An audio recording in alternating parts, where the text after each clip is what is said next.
ये खा लेने दो, ये कर लेने दो। वो अपना सपोर्ट जो मांग रहा है अगर दे दिया तो आपका सपोर्ट बंद कर देगा। ध्यान रखना, मन का मांगा हुआ विषय यदि उसे प्रदान कर दिया जाए तो आपको लगेगा कि बहुत बढ़िया सपोर्ट कर रहा है, लेकिन वो आपको अपने सपोर्ट के लिए तैयार कर रहा है और ऐसी जगह गिराएगा जहां परमार्थ का नामो निशान नहीं रहेगा। देख लेना, अगर मन को सपोर्ट, ये बहुत देखे हुए हैं, मन को सपोर्ट कर दिया तो ये बेईमान ऐसी जगह खड़ा कर देगा जहां आप ग्लानि से भर जाओगे। मेरे से ऐसा कैसे हो गया, कैसे ऐसा कैसे हो गया।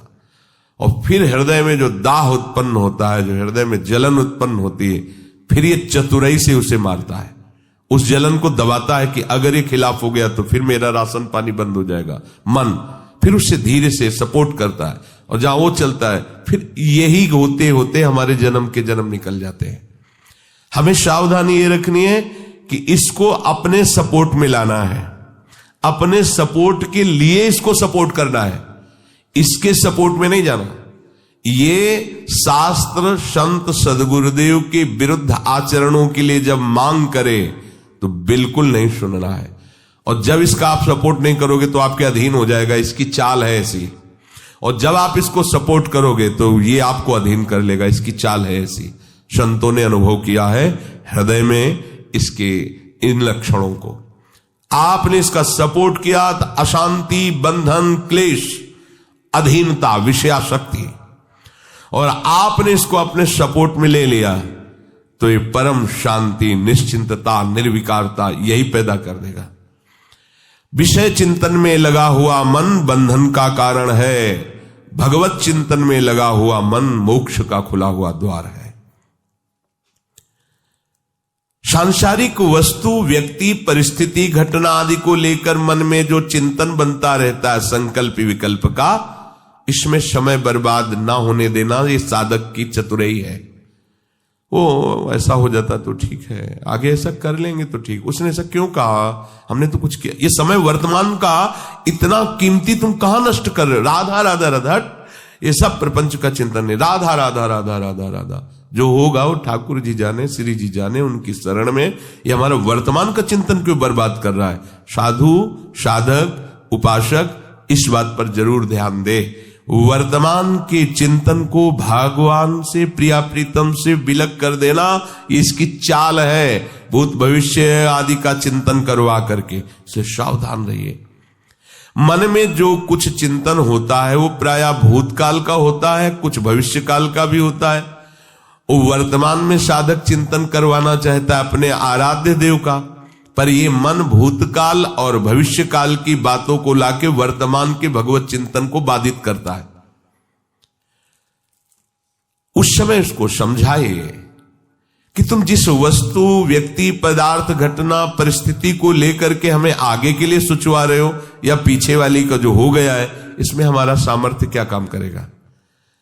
और जो सामर्थ्य काम करना उसको तो तुम करने नहीं दे रहे हो, तो फालतू में सोचने से क्या। राधा राधा राधा, ये चीज आप देख लीजिए। ये भूतकाल भविष्य काल की बातों को सामने ला करके हमारे वर्तमान के भगवत चिंतन को मिटियामेट करता है। तो आपको सोचना है पीछे जो हो गया उसमें सुधार हम क्या कर सकते हैं, आगे जो होना है उसमें सुधार के लिए जो हमें ताकत चाहिए वो है नाम बल, वो है भगवत चरणारविंद के चिंतन का बल। और वर्तमान में मन करने नहीं दे रहा तो आगे हम क्या सुधार कर लेंगे। इसलिए मन की इस चाल पर तुरंत अंकुश लगाओ। अगर मन बहुत बिगड़ रहा है तो कीर्तन शुरू कर दो, जोर जोर से पद गायन शुरू कर दो, ये शांत हो जाएगा। भगवत लीला गुणगान और भगवान नाम कीर्तन की ऐसी महिमा है, मन को तत्काल शांति प्राप्त होती है। आप कभी ऐसा हो तो देख लीजिएगा, उस समय चुप मत बैठिएगा, हाँ गुनगुनाने लगिएगा, क्योंकि वो मन आपको अपने कब्जे में करना चाहता है। बार बार वो आपको इतना व्यथित करेगा कि आप दस्तखत कर ही दोगे, पर आपको नहीं करना है, आपको अपने सपोर्ट में लाना है, तभी भगवत प्राप्ति होगी।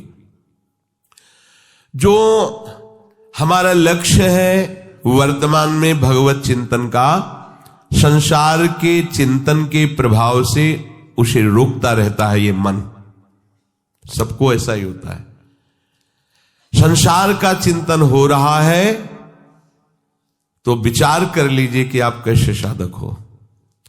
ये संसार पहले नहीं था, बाद में भी नहीं रहेगा, बीच में भी नहीं है, केवल भास रहा है।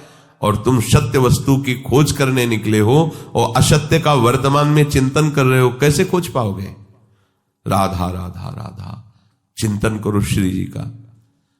प्रभु पहले भी थे, अब भी हैं, आगे भी रहेंगे। समझाइए अपने मन को। संसार के चिंतन में समय नष्ट मत कीजिए, खान पान के चिंतन में समय को नष्ट मत कीजिए, शरीर की स्वस्थता अस्वस्थता मान अपमान, शरीर के सुख दुख में अपने वर्तमान के भगवत चिंतन को बाधित मत कीजिए। हमारे निरंतर भजन में ये 20 बातें बाधा पहुंचा देती हैं। यदि हम अखंड भजन करना चाहते हैं, हमारा निर्दोष भजन हो, तो इन 20 बातों से बचना चाहिए। पहली है अपने जीवन में जांच कर लेना। इष्ट से गुरु से विमुख करने वाले पुरुषों का या स्त्रियों का या विषयों का किसी भी तरह से हम संग न करें। पहली बात, आराध्य देव गुरुदेव के वचनों में अविश्वास पैदा कर दे, हमारी भक्ति को बाधित कर दे, चाहे वो स्त्री शरीर हो, चाहे वो पुरुष शरीर हो, चाहे वो कोई विषय ही क्यों ना हो, हमें उससे संपर्क नहीं रखना। भगवद विमुख करने वाले पुरुषों का संग नहीं करना, पहला लक्षण है। अगर वो कोई है हमारे जीवन में तो हमारा भजन बाधित हो जाएगा। हमें संग नहीं करना, समझना है, हमें संग नहीं करना। मान लो भगवत मार्ग में विरक्त हैं तो, पर जो गृहस्थ है भजन करके भगवत प्राप्ति चाहता है, परिवार में अलग अलग उद्देश्य वाले, अलग अलग भाव वाले हैं, भिन्ने भिन्ने मति, अलग अलग मति वाले हैं। अब वो कैसे भजन करे? अपने को संपर्क नहीं रखना, अपने को जो कर्तव्य पालन करना वो करना, लेकिन हमको उनकी बात नहीं सुननी, उनका संग नहीं करना, उनका चिंतन नहीं करना। अगर इतनी चतुराई नहीं तो फिर भजन बाधित हो जाएगा। जासे होए स्नेह राम पद एतो मतो हमारो, जिससे प्रभु के चरणों में प्रेम हो, ये सबसे बड़ा मत है। गोस्वामी तुलसीदास जी कह रहे हैं हमारे आराध्य देव गुरुदेव इनमें अश्रद्धा पैदा करवा दे। आराध्य देव का नाम, आराध्य देव की लीला, आराध्य देव का गुण महिमा धाम जो गुरुदेव से प्राप्त हुआ है, उसमें हमारी अरुचि करवा दे। इससे बड़ा शत्रु और कौन हो सकता है? क्योंकि लौकिक शत्रु तो हमारे देह को नष्ट कर देगा, लेकिन ये शत्रु तो हमारे आराध्य देव के संबंध को ही नष्ट कर रहा है, ये तो हमारे परमार्थ को ही नष्ट कर रहा है। सबसे पहला इन 20 विघ्नों में आराध्य देव गुरुदेव के प्रति अश्रद्धा अरुचि पैदा करवा दे। ऐसे बहिर्मुख कुसंगी का संग नहीं करना, चाहे वो स्त्री शरीरधारी हो, चाहे वो पुरुष शरीरधारी हो, या कोई विषय ही क्यों न हो। जिस विषय के सेवन से आराध्य देव गुरुदेव के प्रतिकूल आचरण बन जाए, हमें वो विषय सेवन नहीं करना। दूसरा, अधिक बोलना। मननशील महात्मा को ज्यादा बोलने का अवसर नहीं है। प्राय आप देखना भजनानंदी उपासक मौन व्रती मिलेंगे। एक होता है जड़ मौन और एक होता है विचार मौन। उपासक को विचार मौन रहना ही चाहिए। आवश्यक है तो उत्तर दे दिया कम शब्दों में, अनावश्यक बात बोलनी ही नहीं है। कोई चाहे नाराज हो या प्रसन्न हो, हमें इससे मतलब नहीं। हमें अपने सिद्धांत से चलना है। बैठ करके गप्पे नहीं मारनी, कम शब्दों में उत्तर दीजिए और मनन परायण रहकर हर समय अपने आराध्य देव का नाम मंत्र चल रहा है। अधिक बोलना ये भजन में बहुत बड़ा विघ्न पैदा कर देगा। कैसा? सबसे अधिक पाप वाणी से बनता है, क्योंकि हम इसे समझ नहीं पाते हैं। किसी की भी निंदा करने में जो हमें पाप बनता है वो बहुत बड़ी गठरी होती है। पर निंदा के कीते आवत नहीं कछुआत मूर्ख पर्वत पाप को ले चल अपने साथ। बड़ा भारी पहाड़ पाप का रख लिया। और भजनानंदी उपासक को ये समय कहां है किसी के विषय में बोलने का। पर देखो अपने लोगों में अगर ये विघ्न है अधिक बोलना तो दो बातें आ ही जाएंगी, किसी की स्तुति और किसी की निंदा, किसी के गुण का वर्णन और किसी के अवगुण का वर्णन। ये आपके भजन में बाधा पहुंचा देगा। अधिक बोलने से मिथ्या भाषण निकल जाएगा, अधिक बोलने से किसी की निंदा निकल जाएगी, ये आपके लिए हानिकारक होगा। अहितकारी वचन, मिथ्या वचन, निंदा से भरे वचन, ये हमारे जिह्वा में नाम भगवान को प्रकाशित नहीं होने देंगे, मंत्र में रुचि नहीं हो पाएगी। अधिक बोलना। तीसरा है नवीन नवीन भोगों को भोगने की इच्छा रखना। आज ऐसे भोजन बनाया जाए, आज ऐसे किया जाए, आज ऐसे किए, किसी भी इंद्रिय जन्य भोग को नवीन नवीन प्रक्रिया से भोगने की इच्छा रखना, ये भजन के लिए बहुत हानिकारक है। शरीर के प्राण पोषण के लिए ही हमें केवल अन्न जल आदि का आवश्यक ग्रहण करना होगा, जिससे हमारा शरीर भजन मार्ग में सहायता दे। बस अगर इसी जन्म में भगवत प्राप्ति करना है तो आपको चारों तरफ से अपने आप को घेरना होगा। अगर हमारी इंद्रियां, हमारा मन विषय सेवन में ही बना रहा तो भगवदानंद किससे हम अनुभव करेंगे? कैसे हम भगवत चिंतन में तन्मय होंगे? बिना तन्मयता के आराध्य देव की अनुभूति नहीं होती। चौथा, अधिक सोना। जो बहुत नींद लेते हैं तो तमोगुण की अधिकता के कारण भजन नहीं बनता है। आपको आश्चर्य होगा कि ऐसा कैसे हो सकता है।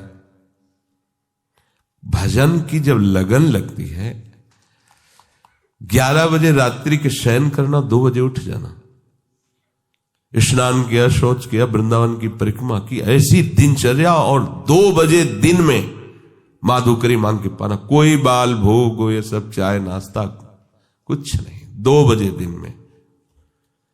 आपको लगेगा कि ऐसा कैसे हो सकता है। यही अपने यही वृंदावन, बाहर की बात नहीं है, वृंदावन की हितधाम की छोटी कुटिया की बात बता रहे हैं। बिजली का कनेक्शन कटा हुआ, नहीं चाहिए बिजली। अगर हम विषय सेवन में रुचि रखेंगे तो हमारी रुचि भजन की कैसे बनेगी? और शरीर है, ये जड़ है, इसको जैसे रखो वैसा अभ्यास बन जाएगा। कह रहे काशी में देखा 2 घाटों के बीच की दरार में एक महात्मा रहते थे, रात्रि के 12-1 के लगभग निकलते थे। जब युगल किशोर ने बताया हम अवश्य दर्शन करें, हम तो घाट में ही रहते हैं, हम तो यहीं बैठ जाएंगे, देखेंगे। और निकले, एक अंगोछा की लंगोटी लगाए हुए, बस अस्थिमात्र होए रहे शरीरा, गौर वरण तेजोमयी उनकी दृष्टि। गए गंगा जी का स्नान किया, जब साष्टांग दंडवत करके, ये हमारा मतलब एक स्वभाव था कि कुछ भी ऐसा तो उससे बात करना, उनसे स्थिति कहाँ है, कैसी इनकी धरा है। तो जब संभाषण के लिए प्रार्थना की तो सुने का एकदम निरपेक्ष महापुरुष, उनको किसी की अपेक्षा नहीं। पर जब दैन्य होकर प्रणाम मुद्रा में, तो रात्रि का समय एकांत घाट में हम कि महाराज जी आप इसमें कैसे रह लेते हैं? बस ऐसे पतली सी एक लंबी दरार थी, उसी में घुस जाते थे और एक पत्थर का टुकड़ा ऐसे रख लेते थे। वो कैसे आप रहते हैं? तो मतलब घाट में तो वैसे ही गर्मी पड़ती है, उनका अभ्यास से ऐसे अंदर रहते हैं। रात्रि में निकलते तो भोजन का, रात्रि में तो भोजन भी नहीं मिलता। तो उनका मारवाड़ी क्षेत्र में सब लोग प्रसाद पाके बाहर बड़े बड़े ड्रम रखे होते हैं, वो तो सुबह ड्रम फेंके जाते हैं, उनमें जो बचा हुआ जूठन है वो बटोर लेते हैं, आके पा लेते हैं, शौच स्नान करके फिर अंदर 24 घंटे में। ये भी भगवत प्राप्ति का स्वरूप है। कैसे अपने अभ्यास योग युक्त है ना, ये जन्म अभ्यास के लिए मिला है। चित्रकूट में रामलीला हो रही थी, नवीन अवस्था थी 16-18 के बीच की स्वामी जी की। तो वो रामलीला में जब देखा कि भगवान राम सुबह राज्याभिषेक होना था और 14 वर्ष का वनवास, बड़ी तन्मयता से देख रहे थे। एकदम हुआ कि जब प्रभु को वनवास हो गया तो फिर मेरा जीवन किस काम का? अब मैं घर नहीं जाऊं। महापुरुषों में एक विचारधारा अलग बनती है। अब तो जीवन किस काम? भाग पड़े वहां से रामलीला से, गंगा के किनारा पकड़ा।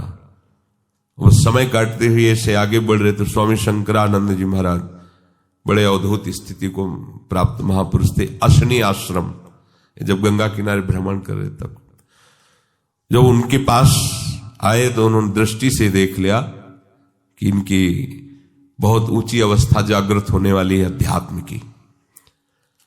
तो उनका बेटा कैसे तुम्हारा तो ये जो वेश है और ये अवस्था है तो पढ़ने की है, ऐसे कैसे? तो उन्होंने बताया स्वामी जी मैं रामलीला देखकर भगवान का वनवास मैं सहन नहीं कर पाया, अब मैं निश्चय करता हूं कि आजीवन वनवास करूंगा। तो इस निश्चय का स्वरूप क्या होगा? उनका घोर वैराग्य से जीवन व्यतीत करना। तो उनका फिर संन्यास मार्ग ले लूं? कहां, दे दीजिए।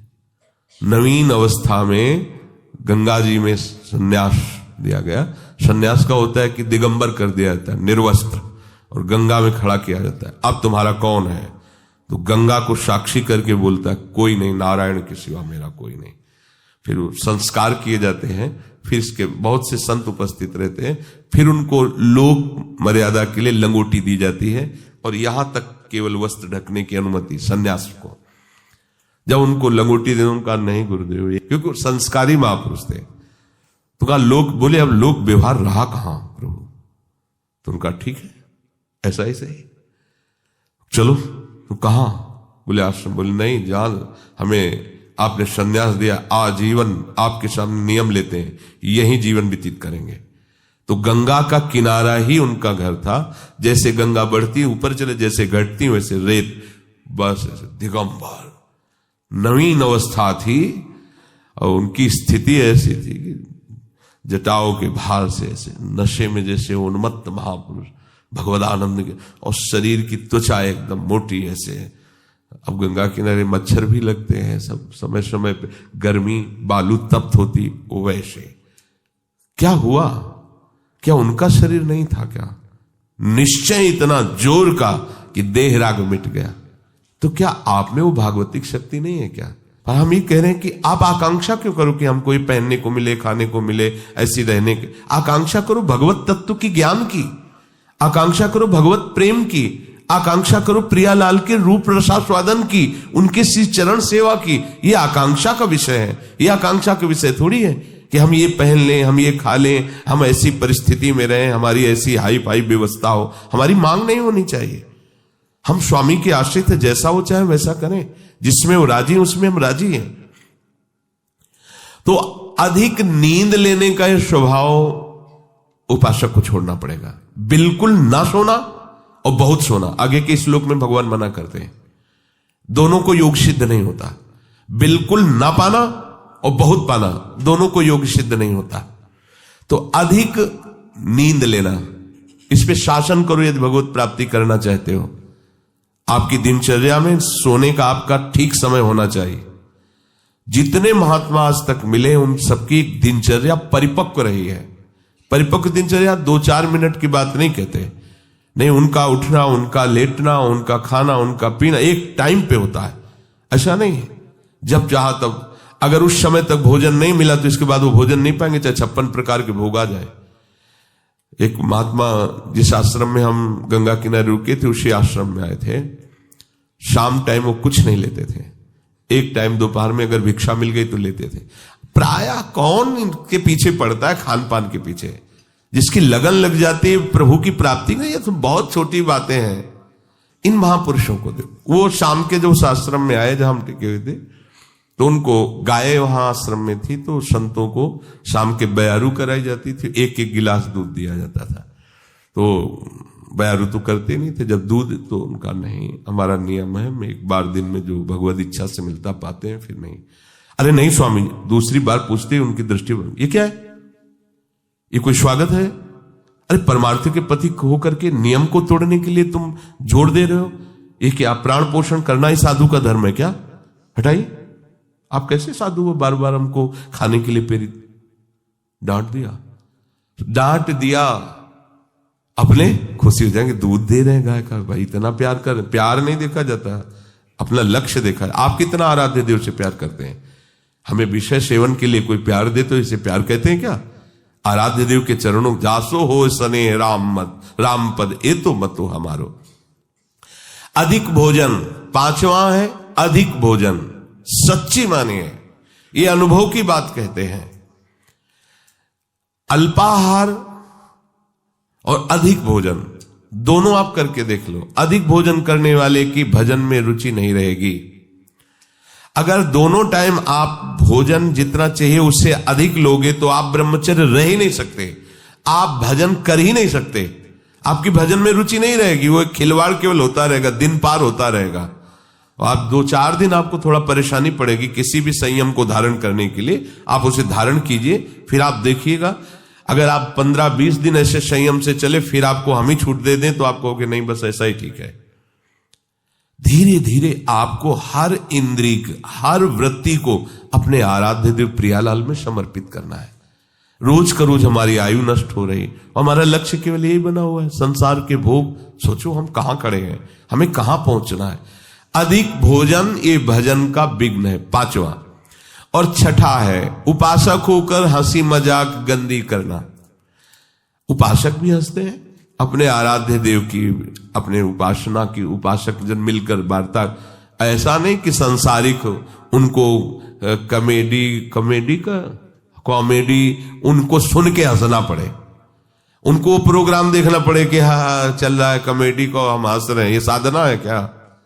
हंसने के लिए तुम्हें तो प्रियालाल बहुत है, हास परिहास रसिका। या उपासक जन आपस में बैठ करके भगवत वार्ता, पवित्र वार्ता से विनोद, नहीं तो विनोद की ठौर कहां है? बिल्कुल नारायण हरि भजन में पांचों न सुहात, विषय भोग निद्रा हंसी जगत प्रीति बहुबात। तो हंसी मजाक करना ये उपासक का भजन का विघ्न है, ऐसा न करें। सातवां है अपने रिश्ते नातेदारों के प्रति आसक्त हो जाना, जैसे स्त्री पुत्र और भी जो संबंध है इनमें आसक्त। भजन नहीं बन पाएगा। सबकी ममता ताग बटोरी, मम पद मन ही बांध पर डोरी। आठवां है क्रोधी स्वभाव बना लेना। जरा से कोई बात करे तो बस एकदम गुस्सा हो जाए। नहीं, आप भजन करने वाले हो। कभी कभी किसी की प्रतिकूल चेष्टा, अब जैसे आप परमार्थ में चल रहे हैं, किसी को परमार्थ संबंधी ही आप सावधान कर रहे हैं, वो आपके सामने ही प्रतिकूल आचरण कर रहा है, आपको गुस्सा नहीं होना है। ये आपकी भी तो परीक्षा हो सकती है। भगवान आपको भी तो देख रहे हैं कि आप उपदेश ही केवल देते हैं या आपके भी जीवन में कुछ है। इसलिए आप खुद देखो आपके जीवन में क्या है। उस समय आप प्रशांत आत्मा विवेक के द्वारा अगर कहीं भी स्फुरण हो रहा है क्रोधात, तो उसे शांत कीजिए। वो क्रोध दूसरे का अहित करेगा कि नहीं करेगा, पर आपका हित हो जाएगा, आपका हृदय पवित्र हो जाएगा, आपके हृदय में जलन पैदा हो जाएगी। क्रोध रूपी विकार भजन को बहुत ज्यादा ढकता है। पूज्य श्रीपाद उड़िया बाबा जी महाराज, 1 महीने में अगर कस के 1 बार गुस्सा आ गई तो 1 महीने का भजन ढक जाएगा, वो भागवतिक तेज प्रकाशित नहीं हो पाएगा। और 12 बार साल में गुस्सा आ गई तो पूरे साल का भजन ढक गया। और यहां दिन में 12 बार आ जाता होगा गुस्सा। ये ऐसा कैसे, ये ऐसा कैसे? गुस्सा नहीं करनी, क्रोध नहीं आने देना अंदर से। 9वां है हिंसा करना। हिंसा वाणी से भी होती है, मन से भी होती है और शरीर से भी होती है। जो भगवत मार्ग का पथिक है सावधान रहता है, शरीर से तो हिंसा मुश्किल ही बनती है। किसी भी जीव को कष्ट देने का स्वभाव होने वाला साधक कैसे हो सकता है? किसी भी जीव को पीड़ा देने वाला कैसे साधक हो? परमार्थ का पथिक वो हो ही नहीं सकता, वो तो नाटकबाजी है। किसी भी जीव को शरीर से पीड़ा कैसे दे सकता है? वो नहीं दे सकता। बड़ी सावधानी रखने की जरूरत है। किसी भी जीव को नहीं। सांप मारो मारो मारो, बिच्छी मारो, कुछ को देखते छिपकली ऐसे भयभीत हो जैसे मगरमच्छ हो छिपकली, हाँ उसको निकाल के मार, ये सब बिल्कुल सावधान। बाबा श्रीधर जी महाराज कालीदय 10-12 छिपकली मच्छरदानी में ऊपर, मच्छरदानी ऐसी मच्छर के हाथ 10-20 जगह से डाल सकते हो, ऐसी मच्छरदानी लगी थी। क्या रात दिन भजन में डूबे हुए। वो ऐसा नहीं था कि वो जो जाते थे अपने लोग। तो आपका लक्ष्य प्रभु है तो आप में सबको प्रभु को देखना होगा, सब में प्रभु, कोई भी बाधा नहीं पहुंचा सकता। सेनपुर में आपको मतलब ये बात ऐसा लगेगा कि शायद अत्युक्ति करके कही जा रही हो, जैसे काले चीटे घूमते ना, ऐसे भूरी और काली बिच्छी घूमती थी शाम के, और एक से एक कोबरा, किंग कोबरा, बड़े बड़े सांप, क्योंकि गंगा का किनारा, भीषण जंगल, और एक पंजीरी बाबा, बूढ़े बाबा उधर रहते थे और दूसरे हम वहां थे, और वो कान के बहरे थे कि हल्ला बचाओ तो सुनाई न दे। अब केवल भगवद आश्रय ले ही तो और क्या वहां रह सकता है। बस दृढ़ निश्चय था कि अगर संयोग है तो काटेगा, नहीं तो नहीं काटेगा। तो बहुत समय तक रहने पर कभी बिच्छी ने नहीं मारा, कभी सांप ने। ऐसे आसन में बैठे हुए और ऐसे सांप जा रहे हैं, ऐसे बिचखा पर सांप। उल्लुओं की आवाज तो ऐसे जैसे कोई संगीत गा रहा हो, 14 राग से उगाता है उल्लू, 14 प्रकार की आवाज होती है, हर आवाज में एक भय उत्पन्न हो। गंगा जी के किनारे तो प्रतिध्वनि भी होती थी उसकी, अंधेरा न कोई लाइट न कुछ, केवल प्रभु ही प्रभु, मंत्राकार वृत्ति। अरे जो पीछे संत महात्मा इसीलिए ऐसे स्थानों का चयन करते थे, अन्य आश्रय नहीं, केवल भजन ही करना पड़ेगा, दूसरा उपाय नहीं है। हिंसा ना तो शरीर से होनी चाहिए, और वाणी से भी हिंसा होती है। किसी के दिल में दुख पहुंचाने वाली वाणी बोलना हिंसात्मक वाणी है नहीं। सबके दिल में दिलवर वास करता है, उसी की हम उपासना करते हैं। हमको ऐसे कठोर वचन नहीं बोलने हैं जिससे उसका हृदय दुखी हो जाए। हम अपनी बात कह देते हैं, ना मानो आपका, देखो भगवान गीता जी बोल दिए ना, मानो या ना मानो तुम्हारी बात है। मानोगे तो भगवदानंद में रहोगे, नहीं मानोगे तो विषयानंद में डूबोगे। और एक होता है मन से हिंसा करना, ये ज्यादा होता है। शरीर से हिंसा करना तो साधक मार्ग में बहुत ही निंदनीय है। वो तो शायद ही कोई ऐसा मूर्खतावश कर दे, नहीं तो नहीं करेगा, क्योंकि वो साधक मार्ग में चल रहा, उपासना मार्ग में काहे कि किसी जीव की हत्या करेगा। वाणी से वो भी चूक कर सकता है, किसी को ऐसे दुखद वचन, जाओ भोगोगे, ये भी दंड है ना, ये भी आप हिंसात्मक वचन बोल रहे हैं। अगर आप भजन करते हैं और आपका वचन लागू हो गया, जाओ भोगो, तो आपने उसके लिए विधान कर दिया ना दुख का। तो साधु से होए न कारज हानि, साधु तो परहित परम मंगल करने वाला होता है, उसके दुख का विधान कैसे करे। और मन से होता है कि जब कोई हमारे प्रतिकूल चलता है तो एक जलन होती है, उस जलन में हमारे अंदर निकलता है, भोगोगे तुम, फिर आगे चल करके तुम देख लेना तुम्हारी दुर्गति होगी, तुम अमुक कष्ट पाओगे, जाओ ऐसा ऐसे। वो जो मन है ना, वो अपने आप संकल्प करता है, तब इसको समझ में आएगा कि ये जो हमारी प्रतिकूलता कर रहा है ना, तब इसको समझ, ये सब बातें नहीं होनी चाहिए। अगर ये बातें हैं तो आपके भजन में टांग टूट जाएगी आपकी, आप भजन की चढ़ाई पे नहीं चढ़ पाएंगे। ये टांग तो सुरक्षित बनी रहे चाहे, लेकिन भजन की चढ़ाई आप नहीं चढ़ पाएंगे, आप फिसल जाएंगे। जो दूसरे का तनिक भी अहित सोचता है, वो दूसरे का अहित हो या ना हो, तुम्हारा उसी क्षण से अहित शुरू हो गया, उसी क्षण से तुम्हारा हानि शुरू हो गया। 10वां है काम विकार। ये चाहे कर्म मार्ग का पथिक हो, कर्मयोग, भक्ति योग, ज्ञान योग, ये तीनों मार्गों में अपना एक छत्र, बाधा का राज्य उपस्थित करता है काम। ये छोटी मोटी शक्ति नहीं, चाहे ज्ञान मार्ग में हो, चाहे कर्मयोग मार्ग में हो, चाहे भक्ति योग मार्ग में हो। ये ऐसा भागवतिक सैनिक है कि हर जगह इसका प्रवेश है, विघ्न पहुंचाने की इसमें ताकत है, इसीलिए सब इससे डरते रहते हैं। अगर इससे डरते रहोगे तो निर्भय हो जाओगे, और इससे डरना बंद कर दोगे तो फिर डर तुम्हें कभी छोड़ेगा भी नहीं। ध्यान रखना, यही डर ही डरपि हरिवंश हित। महाप्रभु कह रहे डरते रहो।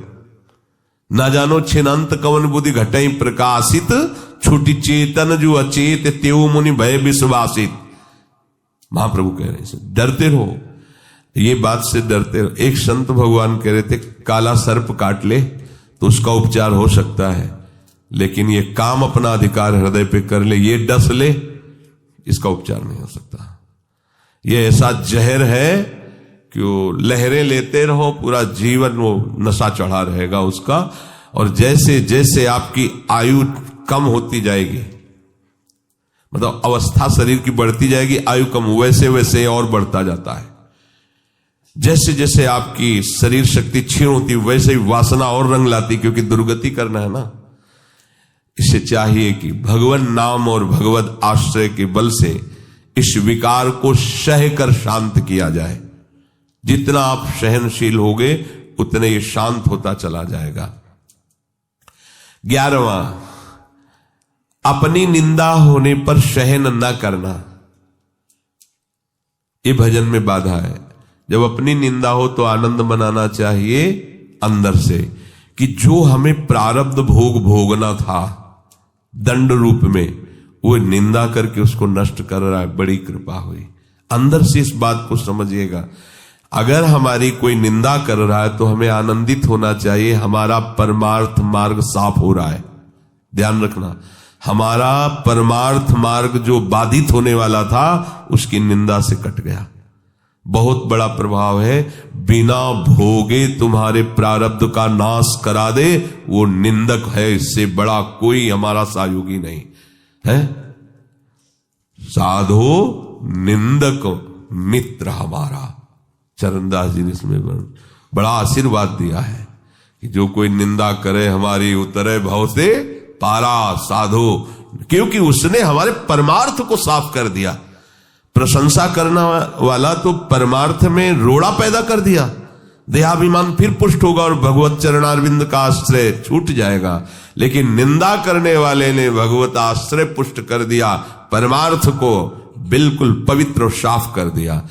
आए हुए बुरे प्रारब्ध को नष्ट करने के लिए ये जो हमारी प्रभु निंदा कराते हैं, बहुत कृपा है छुपी हुई इसमें। उसे हमें भोगना पड़ता, सड़ना पड़ता। कई बार सुनाया है कि भगवान वशिष्ठ जी कुल पुरोहित थे और वो चक्रवर्ती सम्राट पे पद में थे, तो उनके शरीर में किसी पूर्व कर्मा अनुसार वो कुष्ठ हो गया था, गलित कुष्ठ। तो राजगद्दी पे थे, पर ढक के ऐसे रहते। तो वशिष्ठ जी से कहा, इससे जीना से अच्छा है मर जाना, हम अपनी सभा में भी खुल के नहीं बैठ सकते हैं सब गलित कुष्ठ। कोई उपाय है? तो उनका कर्म का फल तो भोगना पड़ता है। अवश्य में भोक्तव्यम कृतम कर्म शुभाशुभम। तो महाराज कोई भी दान पुण्य कुछ ऐसा जो आप दुर्गा दान पुण्य से नष्ट नहीं होगा। एक उपाय है, आपके बड़े भ्राता की जो पत्नी, बड़े भ्राता युद्ध में मारे गए, आप रोज जाके उनको भगवान श्री राम का चरित्र सुनाइए जो आज्ञा। अब रोज टाइम से 2-2.5 घंटे सभा के बाद जाते थे रात्रि में, और 10-11 बजे वापस आते। धीरे धीरे धीरे धीरे बात पूरी नगर में फैल गई। सब लोग निंदा करने लगे, देखो वैसे ही भोग रहा है कुष्ठ का, और ये कितना दुराचारी है कि मां के समान पवित्र भाव जिसमें रखा जाता है बड़े भ्राता की पत्नी। अब बड़े भ्राता तो युद्ध में पधार गए, तो देखो रोज रात्रि में उनके यहाँ जाता है। अब कुष्ठ खत्म होना शुरू हुआ।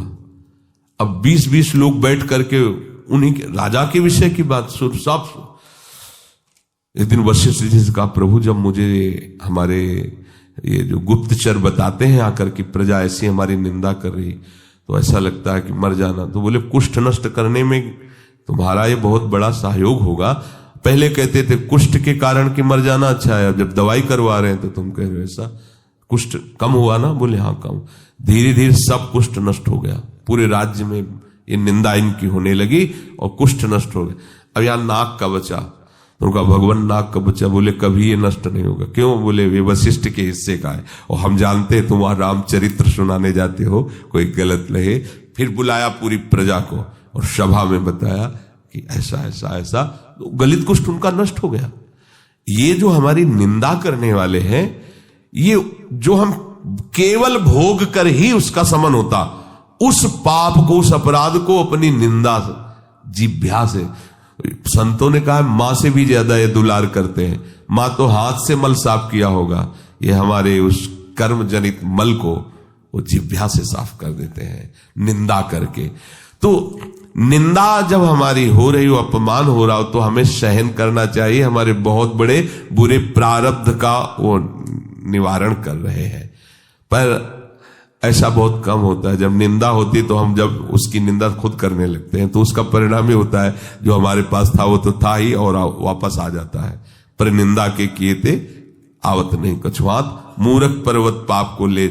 हमें दूसरे की निंदा नहीं करनी, पर अपनी निंदा हो तो आनंद पूर्वक सहना है। किसी से कहना भी नहीं कि वो हमारी निंदा करता है, नहीं, जो पूरा काम होना है उसमें घाटा पड़ जाएगा। परम लाभ की बात है, ध्यान देना। पर ये सहल नहीं होती बिल्कुल, और ये बिल्कुल निर्मल कर देगा आपको।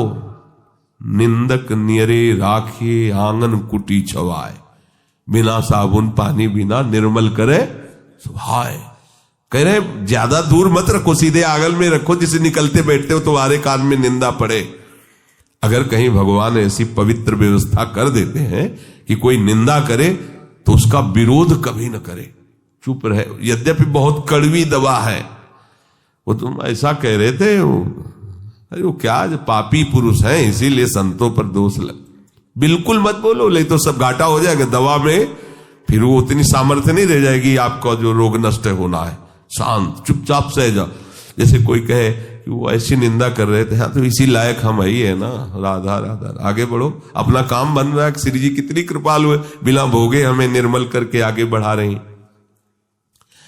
और 12वां है स्वयं दूसरों की कभी निंदा ना करना और ना सुनना। देख लो ये भजन के विघ्न है। अपनी जबान से किसी की निंदा नहीं करना, अपने कान से किसी की निंदा नहीं सुनना। और 13वां है अपनी दिनचर्या में आलस्य न करना। ये बहुत रोज 4 सवा 4 बजे जाना पड़ता है, कभी कभी तो सो लेते हैं या प्रमादी नहीं, या शरीर चलने लायक नहीं रहा तो बात है, नहीं तो आलस्य साधु के उपासक के परमार्थिक जीवन में बहुत बड़ा शत्रु। आलस्य नहीं होना चाहिए।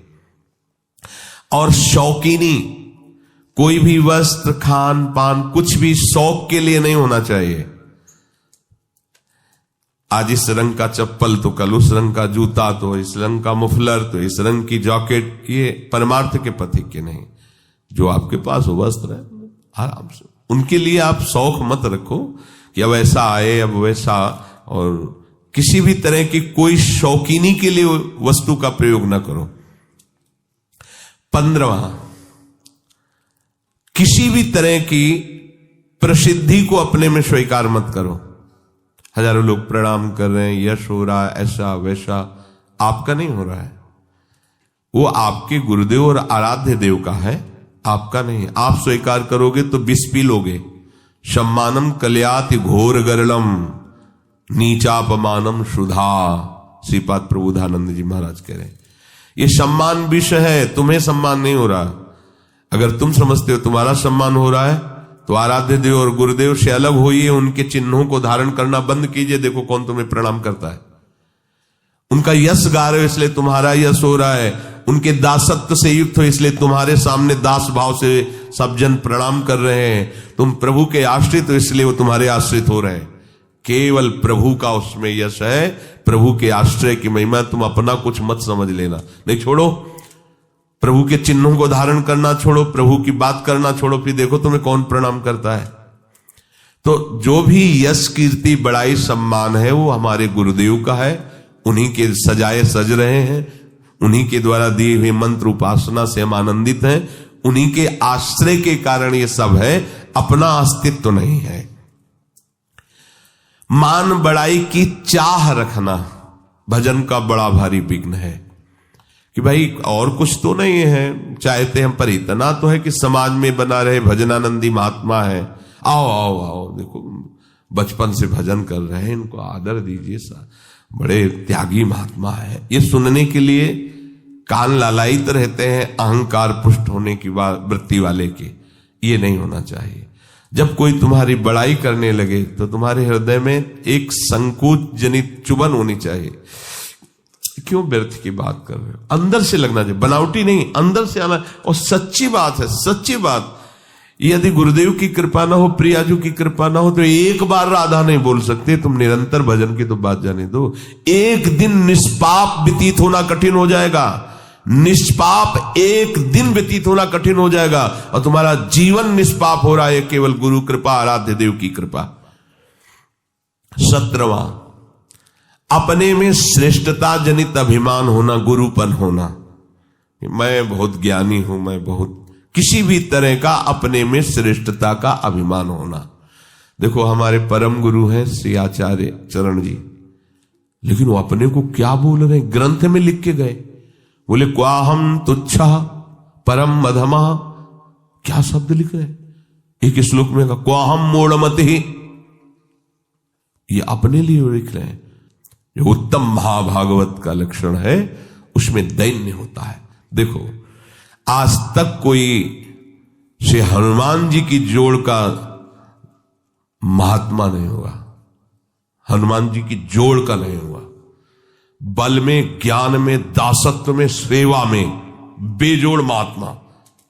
लेकिन आप क्या वर्णन कर रहे हैं, आप सोचो।